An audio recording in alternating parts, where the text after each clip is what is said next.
জামালপুরে পুরাতন ব্রহ্মপুত্র নদের তীরে অবৈধ পুরাতন ব্যাটারি পোড়ানোর কারখানা থেকে নির্গত এসিড ও রাসায়নিক বর্জ্য আশেপাশের কৃষিজমি ও পানিতে মিশে যায়। ওইসব জমির ঘাস ও পানি খেয়ে অসুস্থ হয়ে একে একে মারা গেছে ১৭টি গরু, অসুস্থ আরও অনেক গরু।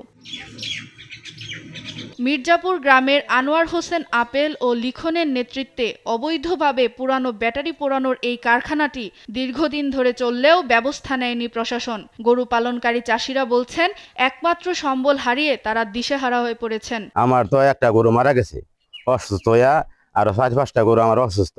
এই গরু মলে আমি তো শেষ। ওই জায়গা নিয়ে ঘাস খাওয়াইছি, খাওয়ানোর পরে পানি খাওয়ানোর পরে এরপর থেকে আমার গরু আজকে ৫-৬ দিন যাবত কিচ্ছু খাচ্ছে না।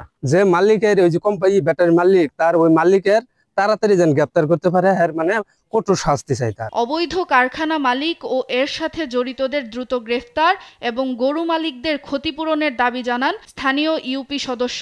এলাকাবাসীর পক্ষ থেকে একটা দাবি জানাইছি যে আরো 9টা গরু মারা গেছে, এটা এই এলাকাবাসীর গরিব কৃষকরা যাতে ন্যায্য পাওনাটা পায়। এই বিষয়ে নিয়মিত মামলা রুজু হয়েছে। এখানে উল্লেখ্য যে পরিবেশ অধিদপ্তর এই মামলাটির তদন্ত প্রয়োজনীয় ব্যবস্থা গ্রহণ করবে। এদিকে মালিকরা পালিয়ে গেলেও কারখানার 18 জন শ্রমিককে হেফাজতে নিয়েছে পুলিশ।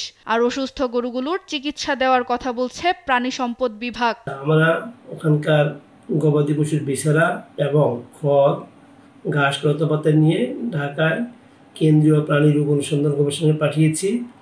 ওখান থেকে কনফার্মেশন ডায়াগনোসিস আসলে আমরা বলতে পারবো যে কী কারণে এগুলো মৃত্যু হয়েছে। ক্ষতিগ্রস্ত গরু মালিকদের ক্ষতিপূরণ নিশ্চিত করা ও এলাকায় কৃষি উপযোগী পরিবেশ সৃষ্টির দাবি জানিয়েছেন স্থানীয়রা। সুপ্রিয়া তৃষা, নিউজ ডেস্ক, দেশ টিভি।